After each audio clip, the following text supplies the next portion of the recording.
আল্লাহ রাব্বুল আলামিন বলেন, এটা গুরুত্বপূর্ণ বিধান আমার নবীর উম্মতদেরকে আপনারা জানিয়ে দেন। কি সেটা? কোরবানি। যেহেতু সামনে আর 25-26 দিন আছে, এই বিধানটা আমাদের জানা দরকার। এখান থেকে কয়েকটা শিক্ষা আমরা দিতে চাই।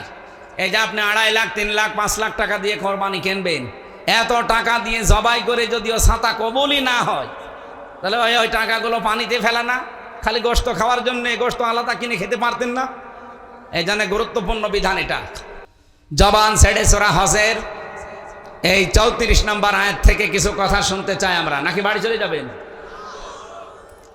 জবান খুলে বলেন, আউযু বিল্লাহি মিনাশ শাইতানির রাজিম, বিসমিল্লাহির রহমানির রহিম।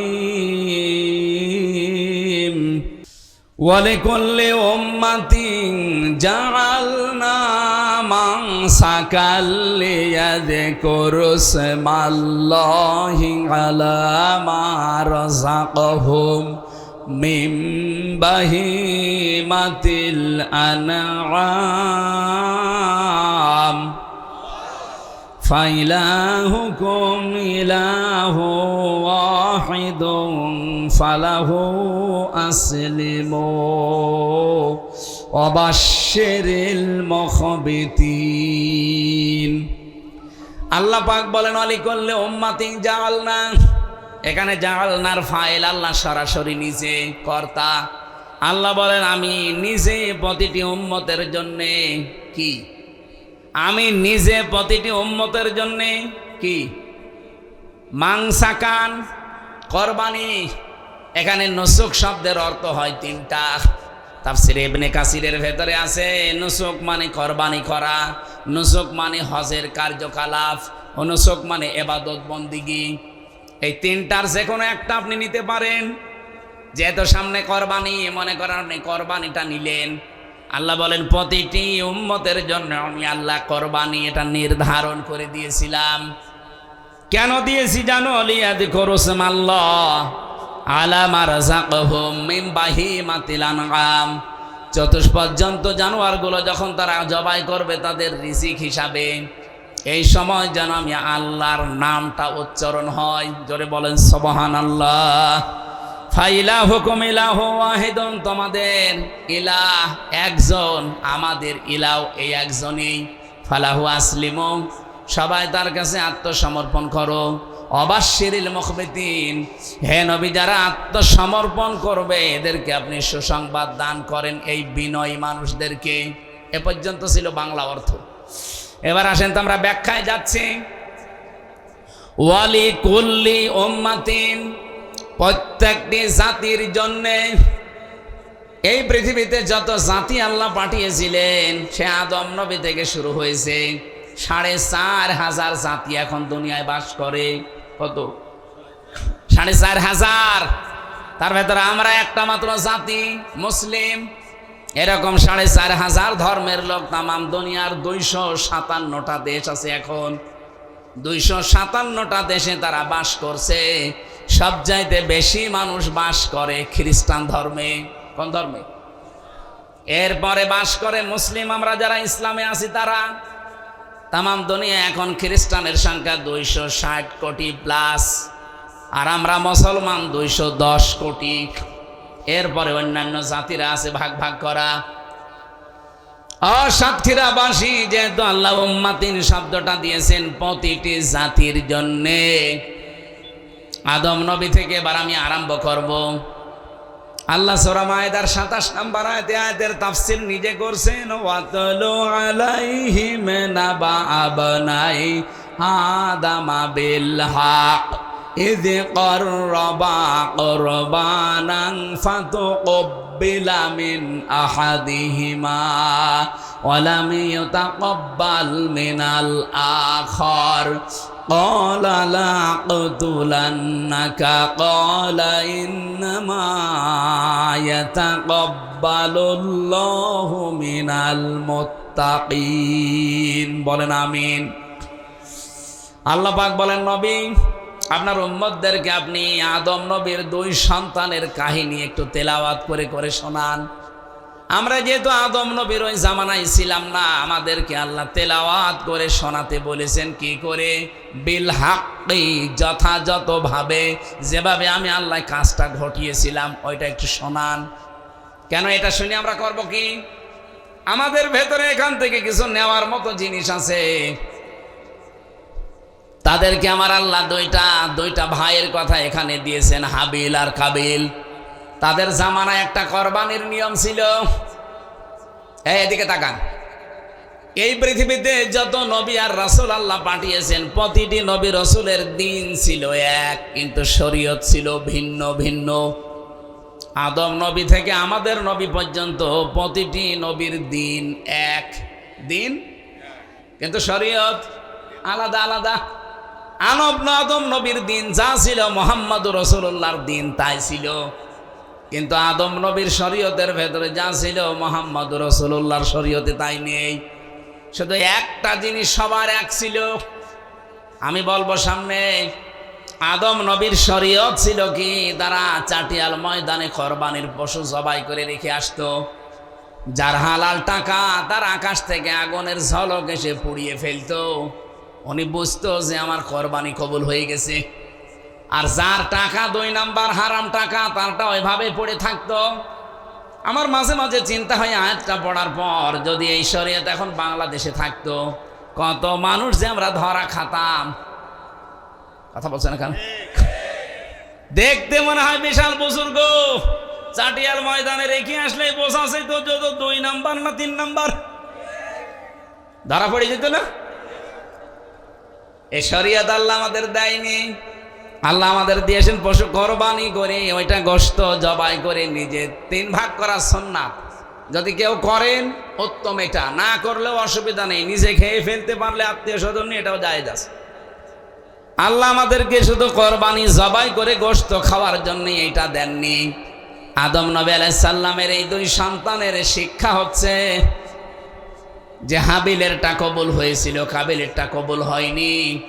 সঙ্গে সঙ্গে হাত প্রসারিত করে বলেছে, তোকে আমি মেরে ফেলবো। আমারটা হলো না, তোরটা হলো কেন? এই জোর যার, মুল্লুক তার। এই নীতি শুরু হয়েছিল আদম নবীর এই কাবিল সন্তান থেকে। ও জোর দেখিয়েছিল। আমার মনে হয় এইটা এই 15.5 বছর একটু বেশি হয়েছিল। জোর যার, মুল্লুক তার। কেউ বসেছিল? পাতি নেতা, তাও বসে নেই। এক কথা বলছে না কেন? কেউ চেনে না, শয়তানেও চেনে না, তারপরও তার দাপট কি গো। আমার দাদা, আমি জেলখানায় থাকতে উনি মারা গেছে। একটা গল্প শোনাতেন আমাকে মাঝে মাঝে। এসে হামজা, এক লোক বিয়ে করেছে, বাসর ঘরে স্ত্রীকে ডাক দিয়ে বলছে, বউ তুমি কি জানো আমার ক্ষমতা? স্ত্রী বলছে, কেবল বিয়ে করে নিয়ে আসলে তোমার ক্ষমতা আছে না নেই আমি জানবো কি করে? না, তোমার আমি আজ ক্ষমতা দেখাবো। রাতের বেলা স্ত্রীর হাত ধরে নিয়ে গেছে রেল লাইনের সামনে। রেলগাড়ি আসে না, আন্দাজে গেট বন্ধ করে দিয়ে বসে আছে। ওই যে রেলগাড়ির গেট থাকে না, ওই রাস্তা দিয়ে যা ভ্যান গাড়ি, যা রিক্সা, অটো রিক্সা, যা সব বন্ধ। স্ত্রী ডাক দিয়ে বলছে, কি বলছে? দেখলে না ট্রেন আসে না, তারপরও আমি গেট বন্ধ করলাম, সব গাড়ি থেমে গেল, এটা আমার ক্ষমতা। স্ত্রী বলছে, তাই? কিছুক্ষণ পরে দেখে ট্রেন আসতেছে, লাল একটা কাপড় উড়িয়েছে, ট্রেন গেছে থেমে। স্ত্রীর হাত ধরে বলছে, দেখলে ট্রেন তো এখানে থামার কথা না, এটা একবারে যে বেনাপোলে থামবে, অথচ মাঠের ভেতরে আমি এই ট্রেন থামিয়ে ফেললাম, এটা আমার ক্ষমতা। স্ত্রী বলছে মনে মনে, আল্লাহ তুমি কার ঘরে আমারে পাঠালে, তো ক্ষমতা নিয়ে বাসে না। হঠাৎ ট্রেনের ড্রাইভার এসে বলছে, কি গো কোনো সমস্যা? যে না স্যার, ট্রেন থামালে। বলছে, আমার এই বউ বিশ্বাস করে না যে আমার ক্ষমতা আছে, ওরে আমি দেখালাম। ট্রেনের ড্রাইভার ওরে 2 থাপ্পড় দিয়ে বলে, বেটা বেয়াদব, কত গুরুত্বপূর্ণ লোক আছে ট্রেনে, বিভিন্ন জায়গায় যাবে, আর তুমি বউ খুশি করার জন্য ইয়ারকি মারো। ট্রেন নিয়ে যখন চলে গেছে, বউ বলছে, ওগো তুমি গেট বন্ধ করে ভ্যান রিক্সা সব দাঁড়িয়ে যায়, আমি বুঝলাম। লাল কাপড় উড়িয়ে দিলে ট্রেন থেমে যায় চলন্ত, আমি বুঝলাম। তা তোমার তড় দিল কেন? ও বলছে ও দেখিয়েছে ওর ক্ষমতা আর আমি দেখালাম আমার ক্ষমতা। এই ক্ষমতা দেখা দেখি চলছিল এই 15 বছরে। কথা বলছেন? কেউ বসেছিল? কাবিল ঠিক এইটাই বলেছিল, লামে তাকিদ, গ্যারান্টি দিয়ে বলেছে, না আমি তোকে ছাড়বো না, তোকে মেরেই ফেলবো, হত্যা করব। কিন্তু কাবিল হাবিল যারটা কবুল হয়েছে, ও কিন্তু এভাবে হাত প্রসারিত করে বলে না যে আমি তোকে মেরে ফেলবো। কি বলেছিল? সেই কথাটাই আজকে আপনাদের শিক্ষার জন্য বলছি। জোর করে কোনো জিনিস কিন্তু পাওয়া যায় না পৃথিবীতে। এই 15.5 বছরে অনেকে জোর করে সম্মান আদায়ের চেষ্টা করেছিল। একটা মরা মানুষের সম্মান আদায়ের চেষ্টা করেছে 15.5 বছর, সম্মান তো দেয়নি, শুধু আগস্টের 5 তারিখ আসতে দেরি মাটির সাথে মিশিয়ে দিয়েছে। আমরা চাই আগামীতে কোনো মানুষের এভাবে সম্মান জোর করে যেন কেউ আদায় না করে। এরকম অনেকে এখনো ধান্দায় আছে যে আবার চাই, যদি চেয়ার পাই ও করেছে বাবা আর আমি করব স্বামীর। আপনি জোর করে সম্মান নিতে পারবেন না, এটা মানুষের মনের বিরুদ্ধে চলে যায়। কারণ মানুষকে 3.5 হাত বডির ভেতরে এমন কিছু আল্লাহ দিয়েছেন, জোর করে যা যা পাবেন ওইটাই রিয়াক্ট করবে। কি কথা বলছেন? হ্যাঁ, হয়তো ভয়তে ভয়তে কিছু বলবে না সামনাসামনি, কিন্তু পরিবেশ পেলেই উল্টিয়ে যাবে। আমার দাদা থাকতে আমি বহু সুন্দর সুন্দর গল্প শুনতাম, কিন্তু উনি যে মারা গেছে, জেলে থাকতে আমি জানতামও না। 15 দিন পরে আমার এক কারারক্ষী যে বলছে এক বুড়ো মরে গেছে। বুড়ো মরে গেছে মানে? পরে শুনলাম যে আমার দাদা। এই দাদার কারণে আমি মাদ্রাসায় এসেছিলাম। আমি তো জেনারেলে পড়তাম, উনি আমাকে মাদ্রাসায় দিয়েছিল। বলে না, একটা এ বংশের ভেতর অন্তত হুজুর হোক। আল্লাহ তাকে জান্নাতুল ফেরদাউস দান করেন, আমিন। মানে একটা গল্প শুনিয়েছিলেন, এই আয়াতের সাথে একটু রিলেটেড আছে, এই জন্য বলছি। বাদশাহ হাজ্জাজ বিন ইউসুফের এই লোকটা এত জালেম ছিল, জুলুম করতে করতে সীমা লঙ্ঘন করে ফেলেছিল। পাইক পিয়াদা যারা আছে তারা যে বলছে, বাদশাহ আপনার জন্য তো বাইরে যেতে পারছি না, আপনাকেও গালি দেয়, আমাদেরও গালি দেয়। বলছে গালি দেয় কে গো, আমি দেখবো। ছদ্মবেশ নিয়ে বাইরে গেছে, এক গ্রাম্য লোকের সাথে দেখা, ডাক দিয়ে বলছে, বেটা বাদশাহ হাজ্জাজ বিন ইউসুফকে চেনো? বলছে চেনো মানে? অত জালেম। কে কি বললে? হ্যাঁ ও জালেম, ও জালেমের বাচ্চা জালেম। 2-3 বার জালেম বলার পর ওর মেজাজ গেছে খারাপ হয়ে, ডাক দিয়ে বলে, বেটা আমারে চেনো? বলছে না, আমি সে হাজ্জাজ। চিন্তা করছে আমার তো মাথা থাকবে না, মাথা নিচু করে বলছে, বাদশাহ নামদার আপনি কি আমারে চেনেন? আছে না তো, যে আমি এই গ্রামের ওই লোক যার মাসে 2 দিন মাথা খারাপ হয়, আজকে তার পয়লা দিন। ও তুই পাগল? 2 দিন মাসে মাথা খারাপ হয়, আজকে পয়লা দিন আর একদিন হবে, আমি পাগল ধরলাম এতক্ষণ ধরে। পাগল বলে ওই দিন বেশি গিস, তাছাড়া বাঁচার কথা ছিল। আমরাও এই 15.5 বছরে পাগল বলে বেশি। কথা বলছেন? জোর করে আদায় করতে চেয়েছিলেন, কি হলো? 14,500 কোটি টাকা আপনি নষ্ট করেছেন এই মরা মানুষটার জন্য।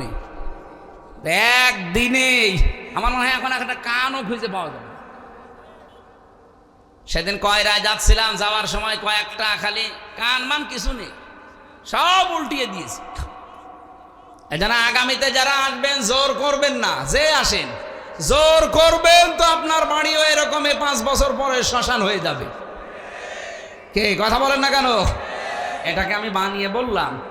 সূরা নমলের ভেতরে পাবেন 19 নাম্বার পারা 20 নাম্বার পৃষ্ঠা 7 নাম্বার লাইনের 52 নাম্বার আয়াতে আছে, প্রথম অংশে পাবেন।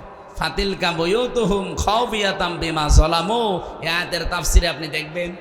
আয়াতগুলো লম্বা করা যাচ্ছে না। হযরতে কাবিল না হযরতে হাবিল সঙ্গে সঙ্গে ভাইকে জবাব দিয়েছিলেন, ক্বালা ইন্নামা ইয়াতাকাব্বালুল্লাহু মিনাল মুত্তাকিন। এখানে যদি কেউ আলেম থাকেন আমি তাকে বলছি, আল্লাহ পাক যদি ক্বালা ইন্না ইয়াতাকাব্বালুল্লাহু বলতেন, তাও আমরা অর্থ করে ফেলতাম। মা দিলেন কেন? এই জন্যে তাফসীর মাহফিলে আসতে হয়। কেন আল্লাহ মা দিলেন? আপনি ইন্না শব্দের সাথে যদি মা লাগিয়ে দেন তাহলে বাংলা অর্থ দাঁড়াবে একমাত্র, কেবলমাত্র, শুধুমাত্র, এরাই, এইটাই। শেষে হস্যাই যোগ করা লাগবে। আল্লাহ রাব্বুল আলামিন ইন্না মা দিয়ে জানিয়েছেন। হাবিল তার ভাইকে এটা শুধু জানায়নি, কিয়ামত পর্যন্ত সবাই যারা আসবে তারপরে তাদেরকে জানিয়েছেন ক্বালা ইন্নামা ইয়াতাকাব্বালুল্লাহু মিনাল মুত্তাকিন। ইয়াতাকাব্বালু এটা মোসারে, বর্তমান, ভবিষ্যৎ, প্রেজেন্ট, ফিউচার। যদি তার ভাই পর্যন্ত সীমা লঙ্ঘন থাকতো, সীমাবদ্ধ থাকতো, তাহলে কিন্তু ইয়াতাকাব্বালু দিতেন না, ওখানে মাজির সিগা, অতীতের শব্দ ব্যবহার করতেন। ইয়াতাকাব্বালু মোসারে দিয়েছেন এই কারণে শুধুমাত্র এখন কাবিলের জন্য এটা না, কিয়ামত পর্যন্ত কাবিলের বহু মানুষ দুনিয়ায় আসবে, তাদেরকে সতর্ক করে বলেছেন শুধুমাত্র, কেবলমাত্র, একমাত্র আল্লাহ পাক গ্রহণ করে থাকে, কবুল করে থাকে। আল্লাহ পাক শুধুমাত্র গ্রহণ করে থাকে, কবুল করে থাকে দুনিয়ায় যারা মুত্তাকি, তাদের ইবাদত বন্দেগী, কাজকর্ম, তাছাড়া অন্য কারোরটা কবুল হয় না। যেহেতু এই ইবাদত বন্দেগীর ভেতরে নুসুকের একটা অর্থ বলেছিলাম। নুসুক মানে কি বলেছিলাম? নুসুক মানে কোরবানি, নুসুক মানে ইবাদত বন্দেগী, নুসুক মানে হজের কার্যকলাপ। তিনটা অর্থ আছে। আপনার জীবনের কোনো কিছু কবুল করাতে হলে আপনাকে আগে মুত্তাকি হওয়া লাগবে। এমনকি এই কোরবানিও যদি কবুল করাতে চান, তাকওয়া ছাড়া কোরবানি কবুল হবে না। লা ইয়ানালাল্লাহা লুহুমুহা ওয়ালা দিমাউহা ওয়ালাকিন ইয়ানালুহুত তাকওয়া মিনকুম। আল্লাহ পাক বলেন, লান শব্দ দিয়েছি এনাল, এর আগে মোজারের আগে লান আসলে বাংলা অর্থ দ্বারা জীবনেও হবে না, কখনোই হচ্ছে না, হবে না। তোমাদের গোশত, চর্বি, চামড়া, তোমাদের পশুর, এ সমস্ত কোনো কিছু আল্লাহর কাছে পৌঁছায় না। আল্লাহর কাছে শুধুমাত্র পৌঁছায় তোমাদের মনের তাকওয়া। কি পৌঁছায়? তাকওয়াটা কি? বাংলাদেশ, ভারত, পাকিস্তান, এই তিনটা দেশে একটু ঝামেলায় আছি আমরা। তাকওয়া বললে আমরা শুধু পোশাকের তাকওয়া খুঁজি, যে বিশাল জব্বা গায়ে দেওয়া লাগবে, সুন্দর টুপি মাথায় দেওয়া লাগবে, হাতে তসবিহ থাকা লাগবে, তাহেরি ভাইয়ের মতো বিশাল একটা পাগড়ি মাথায় দেওয়া লাগবে, আর মাঝে মাঝে একটু জিকির করা লাগবে, হো হো। বিশাল তাকওয়াবান হয়ে গেছে না? তাকওয়ার প্রথম অর্থ হচ্ছে আল্লাহর ভয়, এটা তোমরা সবাই জানি। তাকওয়ার আসল অর্থ হচ্ছে যজ্ঞ। কি বললাম? যজ্ঞ। যোগ্যতা অর্জন করা লাগবে আপনাকে। যে যে জায়গায় আমরা আজ যেতে চাই, ওই জায়গায় পৌঁছাতে হলে আমাদের যোগ্যতা থাকা লাগবে। সত্যি আমাদের যদি যোগ্যতা না থাকে, আল্লাহ পাক আমাদেরকে সাহায্য করবেন না। এখানে কোরআনে কারিমে যত জায়গায় সাহায্যের কথা যেখানে আসবে দেখবেন, ইমানের পরে আল্লাহ হয় সলেহ দিয়েছেন, নাই তাকওয়া দিয়েছেন। আমি আধুনিক ব্যাখ্যা তাফসীর পড়ে দেখেছি, সলেহ এবং তাকওয়া এই দুইটা শব্দের অর্থই বাংলা অর্থ আসে যোগ্য, যোগ্যতা। শুধু ইমানে নিয়ে বসে থাকলে হবে না, আপনাকে প্রস্তুতি নেওয়া লাগবে, যোগ্যতা অর্জন করা লাগবে। আজ পাকিস্তানের সাথে ভারত পারছে না, তাদেরকে দেখে দাদা, বাবা, দোলা ভাই বলে পালাচ্ছে। এটা বাংলাদেশের সাথে হলে করতো না, কারণ ওদের যা আছে আমাদের সে জিনিস নেই। ওদের তো অস্ত্র শস্ত্র, পারমাণবিক এগুলো তো আছেই, এমনকি ওদের যে ইমান, ওদের ভেতরে। আমি কালকে একটা স্ট্যাটাস দেখলাম, একজন ক্যাপ্টেন তার বাবা পাকিস্তানের আর্মিদেরকে বলছে, দেখেন ছেলেকে পাঠিয়েছি দেশ রক্ষার জন্যে, দেশ মাতৃকা রক্ষার জন্য পাঠিয়েছি। আমার ছেলে যুদ্ধে গেছে। এই পৃথিবীর নিকৃষ্ট জাতি এই মুশরিক, এই উগ্রপন্থী হিন্দুরা। এই দুনিয়ার দুইটা জাতি সবচাইতে নিকৃষ্ট, একটা ইহুদি আর একটা মুশরিক। এদের বিরুদ্ধে যেহেতু পাঠিয়েছি, এমনি পাঠাইনি আমার ছেলেকে। এই ভারত একটা ভুয়া ধোয়া তুলে আমার দেশে তারা জঙ্গি আছে, এই কথা দুনিয়ার মোড়লদেরকে জানিয়েছে যে এই দেশে জঙ্গি আছে, আমরা জঙ্গির ঘাঁটিতে বিমান হামলা চালিয়েছি। এত বড় মিথ্যা কথা আপনি দুনিয়ার মানুষকে শুনিয়েছেন, আর মানুষ বিশ্বাস করবে? আপনি জঙ্গি ঘাঁটিতে যদি বিমান হামলা করেন তাহলে জঙ্গি যেখানে আছে সেই জায়গায় মারলেন না কেন? আপনি তো বিমান হামলা করেছেন মসজিদে, মাদ্রাসায়, শিশুদের উপরে। কথা বলছেন না কেন? এরা আপনি দেখেন না মসজিদ ভেঙে চোরমার করে দিয়েছে, মাদ্রাসায় মেরেছে বোমা, ছোট ছোট বাচ্চাদেরকে দুনিয়া থেকে বিদায় করেছে। কেন আপনি এই বেসামরিক মানুষ মারলেন কেন? আপনি যদি জঙ্গি হামলা করেন তাহলে জঙ্গি যেখানে আছে সেখানে মারেন। এই ভুয়া ধোয়া তুলেছিল 54 বছর এই ভারত আমাদের সম্পর্কে, যে আমাদের দেশে নাকি জঙ্গি আছে। এটা যে দাহা মিথ্যা কথা, তার প্রমাণ এই 9 মাস 3 দিন। এই 9 মাস 3 দিন চলছে, আজ পর্যন্ত দেশে একটা জঙ্গি ধরা পড়ল না। কি কথা বলেন? জঙ্গি নেই ওই দেশে, কারণ আমার মতো মানুষ করে জঙ্গি বানিয়েছিল। তাও জঙ্গির প্রধান নাকি আমি, আনসারুল্লাহ বাংলা টিমের প্রধান। ও ছাতা যে কি আমি আজ পর্যন্ত জানি না। কারণ জঙ্গি নাটক যিনি লিখত তিনি পালিয়েছে। এক কথা বলেন না কেন? তাদেরকে আজ নিষিদ্ধ করার জন্য সারা বাংলাদেশ এখন সব এক জায়গায় হয়ে গেছে। এখন আর দল মত নেই। আমরা চাচ্ছি খুব তাড়াতাড়ি তাদের নিষিদ্ধ করে দেন, নয়তো প্রায় 4500 কত 4500 মানুষ অলরেডি ইন্ডিয়াতে পালিয়ে বসে আছে। তারা ওখানে বসে বসে হাওয়া খাচ্ছে না। আরে ভাই, তাদের কিছু না থাক, তাদের ব্রেন তো কাজ করছে। তারা ষড়যন্ত্রে মেতে আছে। ওরা ওই দাদা বাবুদেরকে দিয়ে দেশটা অস্থিতিশীল করার জন্য চেষ্টা চালাবে। এই জন্য ওদের ব্যান্ড করে দেন, নিষিদ্ধ করে দেন। ওদের কোনো কাজ কারবার দুনিয়ায় যদি না চলে তাহলে দেশটা অন্তত নিরাপদ হয়ে যাবে। নয়তো সামনে যদি ওরা আবার কোনো কুলু তৈরি করে দেশটাতে আবার হত্যাযজ্ঞ চালায়, এই দায়ভার কিন্তু যারা এখন দায়িত্বে আছেন তাদের নেওয়া লাগবে। এই জন্য আহ্বান জানাচ্ছি জনতার পক্ষ থেকে, যেহেতু ঢাকা এখন যেতে পারছি না, এইটাই আমরা ঢাকা মনে করছি। এই কথা বলেন না কেন? শাহবাগের সাথে 100 ভাগ একাত্মতা প্রকাশ করে আমরা জানাচ্ছি, এই মুহূর্তে তাড়াতাড়ি সকাল হতে হতে এই ফ্যাসিস্ট, এই খনিদেরকে দেশ থেকে নিষিদ্ধ করা লাগবে। সাতক্ষীরাবাসী যে কথাটা তুলেছিলাম আপনাদের জন্য, আল্লাহর দরবারে আমরা যদি যোগ্যতা অর্জন করতে না পারি, এই ক্যাপ্টেনের বাবা বলেছিল, সন্তানকে পাঠিয়েছি আমি আল্লাহর ঘর মসজিদ, নবীর ঘর মাদ্রাসা এবং ছোট ছোট বাচ্চাদের জীবনের কারণে। ছেলে যদি সামনে বুকে গুলি লাগে তাহলে নিয়ে আসবা, মাটি দিয়ে দেব। আর যদি পেছনে গুলি লাগে আমার বাড়িতে নিয়ে আসবা না, বন জঙ্গলে অথবা নদীতে সাগরে ফেলে দিবা। পরবর্তীতে সন্তান যখন নিয়ে এসেছে তাকে, হ্যাঁ নিয়ে আসলে কেন? চাচা, আপনার এই সন্তানের পিঠে একটা গুলিও লাগে না, ওর গুলি লেগেছে 22টা সব বুকে। তো ওরা যোগ্যতা অর্জন করেছে বিভিন্ন শক্তি দিয়ে, ইমানের শক্তি দিয়েও। আর আমরা কোথায় আছি?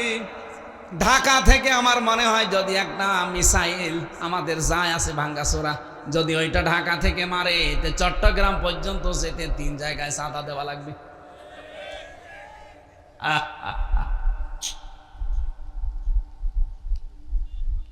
এমনি নেই তো নেই, যদি থাকেও 2-1টা। আমার মনে হয় ঢাকা থেকে চট্টগ্রাম মাত্র 250 কিলো। ও দেশ পারও হবে না, 250 কিলো যেতে যেতে 3-4 জায়গায় চাঁদা ধরবে। একবার ওই যে নারায়ণগঞ্জে বসে আছে আল্লাহর ওলি শামীম ওসমান, 72 রাকাত তাহাজ্জুদ পড়তো। পুরাটা মিথ্যা কথা। তাহাজ্জুদের নামাজ মাত্র কয় রাকাত? 8 রাকাত নয় 12 রাকাত। তো 72 রাকাত পড়ে, তার মানে জীবনে নামাজই পড়ে না তাহাজ্জুদের। ওই জায়গায় একবার ধরতো। এরপরে কুমিল্লায় আরেক মস্তান আছে, ওই যে বাহার মস্তান, ওই বাহারে ধরতো। এরপরে ফেনীতে জয়নাল হাজারে ধরতো। এরপরে তো চট্টগ্রাম। 3 জায়গায় যদি এই মিসাইল যেতে যেতে চাঁদাবাজি হয়, তো মিসাইল যাবে। আমাদের কি আছে বলেন? আমাদের যে কোরবানি সামনে আসতেছে, কবুল হবে কি দিয়ে কবুল হবে? আমাদের তাকওয়া আছে। তাকওয়া মানে শুধুমাত্র জব্বা গায়ে দিয়া না, আল্লাহর ভয় না। তাকওয়া মানে যজ্ঞ। 2 নম্বরে তাকওয়ার ব্যাখ্যা, তাকওয়া মানে আল্লাহর নিষিদ্ধ কাজগুলো ঘৃণা ভরে ছেড়ে দেওয়ার নাম তাকওয়া। এমনি ছেড়ে দেওয়ার নাম খাউফ। আর তাকওয়া হচ্ছে নিষিদ্ধ কাজ যেগুলো ঘৃণা ভরে ছেড়ে দেওয়া, এর নাম কি? এই যে পরকীয়া প্রেম যারা করেন, এটা নিষিদ্ধ কাজ না? বলেন বলেন। এটা শুধু ছেড়ে দিলে হবে না ঘৃণা করে ছেড়ে দেওয়া লাগবে? কারা কারা ছেড়ে দেবেন হাত তোলেন তো। এই লাইন চলছে কার সাথে? এদিকে আসেন। দুই হাত তুলিস। দাড়ি মুখে নি লজ্জা করেন আপনার? কার সাথে লাইন আছে আপনার বলেন? আপনার ভাবির সাথে না প্রতিবেশীর স্ত্রীর সাথে? শালির সাথে? যার সাথে লাইন থাকে এই মুহূর্তে তওবা করেন। মোবাইল নাম্বারে না নাম্বার ডিলিট করে দেন। না না, আমি হাসির জন্য বলি না। যাদের যার সাথে লাইন আছে এই মুহূর্তে নাম্বার ডিলিট করেন। মেয়ে লোকের সাথে গল্প করা জায়েজ নেই, শুধু 14 জন মেয়ে লোক ছাড়া। কয়জন? আপনার নিজের মা, নিজের আপন বোন, নিজের ফুফু, নিজের আপন খালা, নিজের পুত্রবধূ, ভাইয়ের মেয়ে, বোনের মেয়ে, এরকম 14 জন মহিলা আছে স্ত্রী। এর বাইরে যদি কারো সাথে গল্প করতে চান মোবাইলে, প্রথমে সালাম দেওয়ার পরে যদি দেখেন যে না এই 14 জনের গলার মতো হচ্ছে না, কেটে দেবে। জায়েজ নেই কথা বলা। কিসের কথা বলবেন আপনি? আপনি কি মাসলা মাসাইল জানেন যে আপনাকে মাসলা জিজ্ঞাসা করে? আমার এই মোবাইলে যত কল আসে বিভিন্ন মাসলার জন্য, যদি আমি গল্প আরম্ভ করি ঘন্টার পরে 24 ঘন্টা কিন্তু গল্পই করা লাগবে। এই 2 দিন আগে মালয়েশিয়া থেকে, ইন্দোনেশিয়া থেকে, ওরা তো এই ফেসবুকে চেহারা দেয় না, এমন এমন সুন্দর করে কাটিং দেয়, আপনি দেখলে পাগল হয়ে যাবেন। এ দিয়ে প্রথমে মেসেজ দেয়, মেসেজের রিপ্লাই দিলাম যে কি কোনো সমস্যা, কিছু দরকার, তারপরে আর কিছু দেয় না। তার মানে যদি কল ধরতাম কথাবার্তারা এমনভাবে শুরু করতো, ওইটা ওরা রেকর্ড করে ইন্টারনেটে দিয়ে বলতো এই দেখেন হামজা। আমার 12টা বেজে যেত। একবার সেই কি ট্রাক যেন, মোরাদ ট্রাক, টাকলা মোরাদ, 6 মিনিট 32 সেকেন্ড শুধু ফাঁস হয়ে গেছে। ওর মন্ত্রিত্ব গেছে, এমপিগিরি গেছে, দল থেকে বাদ দিয়েছে।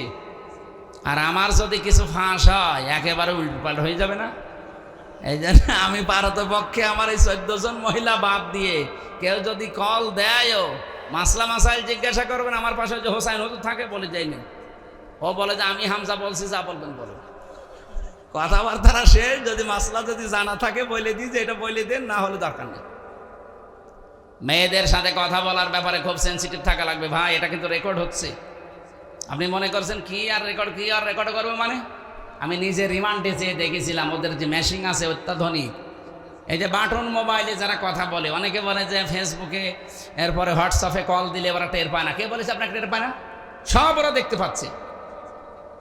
এমন অত্যাধুনিক মেশিন নিয়ে এসেছিল এই সাতক্ষীরার মাওলানা আমিরুল ইসলাম বেলালি, নাম শোনেননি? ওই যে কলার ওয়াই বাড়ি। আমি যেই দিন ধরা পড়লাম তার পরের দিন ওই ভাই কল দিয়েছে আমার বাড়িতে। আপনি চিন্তা করতে পারেন, সাতক্ষীরার কেউ কল দিলে সেটা রেকর্ড করে পরের দিন রিমান্ডে আমারে শোনাবে? কল্পনায় আসে? আমার তো জীবনেও কল্পনায় আসে না। অথচ দেখি উনি কল দিয়েছে, সেটা ওরা রেকর্ড করে আমারে বলছে এই দেখেন কিভাবে কি বলেছে, আপনি যা বলছেন একটা কথাও মিলছে না। আমি তো আর জানি না, যেদিকে গোপনে গোপনে সব এদিকে সেট করা আছে। যার সাথে কথা বলবেন খুব হিসাব নিকেশ করে। এমনকি মোবাইলে স্ত্রীর সাথে যে কথাবার্তার রংঢং দিয়ে বলেন, যদি বলতে পারেন এটা সওয়াব হবে। কিন্তু আমার মনে হয় মোবাইলে এগুলো বলা ঠিক না, কারণ ওই শয়তানরা অফিসে বসে বসে সব দেখে। আরও কিছু গোপন বিষয় আছে, আমি নিচে নামতে পারছি না। আপনারা সতর্ক থাকবেন এই বিষয়টায়। যারা পরকীয়া প্রেমে আছেন, যেহেতু এটা অবৈধ কাজ, একটা হারাম কাজ। আজ কত মানুষ এভাবে 2-3 মাস, 5 মাস, 6 মাস, 1 বছর লাইন করে আর পাত্তা দিতে চায় না। তখন দেখা যাচ্ছে মেয়ে যে বাড়িতে বলে যে আমি অনশন করলাম, আমার বিয়ে না করলে আমি মরে যাব। এই দেশে হয় না, এলাকায়। এই জন্য আমাদের সতর্ক থাকা লাগবে। আল্লাহ আমাদেরকে নিষিদ্ধ কাজগুলো ঘৃণা করে ছেড়ে দেওয়ার তৌফিক দিন, বলেন আমিন। সম্মানিত মা বোন যারা এসেছেন, খাদিজাতুল কুবরার দিকে আপনারা তাকান। জীবনে মহিলা 1 ওয়াক্ত নামাজ পড়েনি। আমাদের এ মা 1 ওয়াক্ত নামাজ পড়েনি, একটা রোজা রাখেনি, জীবনে একটা দিনের জন্য পর্দায় ছিল না। আপনি খাদিজার পুরা জীবন পড়ে দেখেন, 1 ওয়াক্ত নামাজ পাবেন না, রোজা পাবেন না, জীবনে একটা হজও করেনি, একটা টাকা জাকাতও দেয়নি, একদিনের জন্য পর্দায় ছিল না। কেন ছিল না? কারণ তার এন্তেকালের পরে এই বিধানগুলো সব নাজিল হয়। এই জন্য উনি মানেননি, পারেননি মানতে। কিন্তু আল্লাহ তাকে নিজে সালাম দিয়েছেন এবং জান্নাতে ঘর বানিয়ে আল্লাহ পাঠিয়েছেন তার জন্য। একটা মাত্র কারণ পেয়েছি পরা জীবন পড়ি, তিনি কোনো দিন বৈবাহিক জীবনে স্বামীকে একটা সেকেন্ডের জন্যে দুঃখ দেননি, স্বামীর মনে কষ্ট দেননি। এখানে যারা আছেন একেবারে আল্লাহর দিকে তাকিয়ে বলতে পারবেন যে জীবনে বিয়ের পর থেকে আজ পর্যন্ত আমার বউ এক সেকেন্ডের জন্য আমাকে কষ্ট দেয়নি? হাত তোলেন তো দেখি। কেউ নেই। এই যাইনিও পারি না, আমিও পারি না। আমি মিথ্যা কথা বলবো কেন? আমি দুঃখ পেয়েছি, এই জন্য হাত তুলতে পারলাম না। মা বোন যারা এসেছেন মনে করছেন শুধু নামাজ পড়া রোজা রাখা আর কালো বোরকা পড়লে জান্নাতে চলে যাবেন। কে বলেছে আপনাকে? স্বামীর মনে দুঃখ দেওয়া যাবে না, সাবধান। এই জায়গাটায় খুব সেন্সিটিভ জায়গা। বাইরে থেকে আসলে সংসারের সব কাজ বাদ দিয়ে স্বামীর পেছনে সময় দেওয়া লাগবে, এটা আপনার সবচাইতে বড় ইবাদত। আজ পারিবারিক জীবনে এই ছোটখাটো বিষয়গুলো আমরা কন্ট্রোল করতে পারি না, এই জন্য আজ অশান্তির দাবানল জ্বলছে। আমি জেলে বসে বসে কয়েকটা চটি বই লিখেছিলাম মেয়েদের এই জীবন নিয়ে, পারিবারিক জীবনের সমস্যা, দাম্পত্য জীবনে এবং তার সমাধান। এই বইগুলো আনতে পারে না, আমার গাড়িটা নষ্ট হয়ে পড়ে আছে যশোরে। আমি অন্য একটা গাড়ি নিয়ে এসেছি, ওরা নিয়ে এসেছে কিনা আমি জানি না, এসেছে। যদি এনে থাকে তাহলে ওনাদের কাছে নিয়ে আপনার স্ত্রীকে, মাকে পড়ায়েন। আমরা আয়াতটা আর শেষ করতে পারছি না, হালকা কালেকশন করলে ভালো হয়। আবার প্রশ্নও দেখছেন, যারা গেছে ভেতরে ওনারা কই? লোকজন কই? যা যে নিয়ে এসেছিলেন আপনারা একটু পারলে দিয়ে দেন তো ভাই। আর আগামীতে আমি আবার বলছি, আমার রাত সর্বোচ্চ 9টা থেকে 9:30 স্টেজে তোলাই লাগবে, না হলে আমার নিয়ে আসবেন না। মেয়েটির জন্য কন্যা সন্তান হয় না, তার মাথায় পানি ঢেলে দেন। আরে মাথায় পানি ঢালা লাগবে না, এমনি দোয়া করে। হযরত আমার আব্বা খুব অসুস্থ। হ্যাঁ ঠিক আছে। কই আপনারা গেছেন ভেতরে? কই লোকজন? কই আপনার সেই লোকটা? কই একটা লোকও তো দেখি না। কালেকশন বারবার করেছেন তো, এই জন্য মানুষ তো বিরক্ত। এখন 12টা 10 বাজে, এখন তাহাজ্জুদের সময়, আমি আর টানতে পারছি না। আল্লাহুম্মা আমিন। লা ইলাহা ইল্লা আনতা সুবহানাকা ইন্নী কুনতু মিনাজ জালিমিন। আল্লাহুম্মা গফিরলি ওয়ারহামনি ওয়াহদিনি ওয়াফিনি ওয়ারযুকনি ইয়া রাব্বাল আলামিন। আল্লাহ বিশাল আয়োজনে যারা আশ্রম দিয়েছে এই মানুষগুলোকে কবুল করে নাও। এলাকায় মাটির নিচে যারা ঘুমিয়ে আছে এদেরকে তুমি ক্ষমা করে দাও। আল্লাহুম্মা আনসুর ইখওয়ানানা ফি পাকিস্তান, আল্লাহুম্মা আনসুর ইখওয়ানানা ফি ফিলিস্তিন, আল্লাহুম্মা আনসুর ফি ইখওয়ানানা হিন্দুস্তান। রব্বুল আলামিন, মুসলমানেরা যেখানে কষ্টে আছে, মুসিবতে আছে, তাদেরকে তুমি বাঁচাও। এই সাতক্ষীরার মাটির নিচে যারা ঈমান নিয়ে ঘুমিয়ে গেল এদেরকে মাফ করে দাও। সম্মানিত মা বোনদেরকে তুমি খাদিজাতুল কুবরার মতো বানিয়ে দাও। আল্লাহ স্বামী সংসারে যাদের অশান্তি আছে মেহেরবানি করে শান্তি দান করো রব্বুল আলামিন। ওরা আজকে মসজিদগুলো ভেঙে দিচ্ছে, নবীর ঘর মাদ্রাসা মাটির সাথে মিশিয়ে দিচ্ছে, ছোট ছোট মাসুম বাচ্চাদেরকে তারা বিনা কারণে শহীদ করছে। এই পৃথিবীর নিকৃষ্ট জাতি ইহুদি এবং মুশরিকদেরকে দুনিয়ার জমিন থেকে হালাক করে দাও। মুসলমানদেরকে তুমি ঐক্যবদ্ধ হওয়ার সুযোগ দাও। আল্লাহ মাহফিলের সম্মানিত সভাপতি, প্রধান অতিথি, বিশেষ অতিথি আমরা যারা এসেছি, যে ভাইয়ের মাধ্যমে আসলাম, আল্লাহ আমার রাত দিনে চাকরি করে মঞ্জুরুল ভাই, তার শ্বশুর বাড়ি এলাকায় এই জামাইটাকে তুমি কবুল করে নাও। যত সদস্য জান প্রাণ দিয়ে কষ্ট করেছে আল্লাহ সদস্যদেরকে মঞ্জুর করো আল্লাহ। এলাকায় আমার একজন বন্ধুর বাড়ি মাওলানা আশরাফুজ্জামান আল আজাদি, আল্লাহ তোমার এই গোলামকে কবুল করে নাও। যত মানুষ আমরা হাত তুলেছি, কখন কার কাছে আজরাইল আসে জানি না। আজরাইল আসার আগে জীবনে যেন একটু দেখে মরতে পারি। 56,000 বর্গ মাইল তোমার কালাম দিয়ে চলছে রব্বুল আলামিন, এটা দেখে মরার তৌফিক দিও। এই সাতক্ষীরাটা বলো মাজলুম জেলা, বহু টর্চার, জুলুম, অত্যাচার, নির্যাতনের জেলার ওপরে গিয়েছে। আল্লাহ তুমি এদেরকে আবার ঘুরিয়ে দাঁড়ানোর তৌফিক দাও। কোরআনের পতাকা এই জেলা থেকেই তুমি উড়িয়ে দাও। ফ্যাসিস্ট যারা, খনি যারা, হাজার হাজার মানুষের জীবন যারা নষ্ট করে দিয়েছে, আল্লাহ তুমি জমিন থেকে তাদেরকে হালাক করে দাও। আল্লাহ তাআলা এই সাতক্ষীরায় তোমার একজন গোলাম মিলন, বহু কষ্ট করে আমাদের জন্যে। আল্লাহ তুমি তার জীবনটাকে পরিচ্ছন্ন করে দাও, তার কষ্টটাকে দ্বীনের জন্য কবুল করো।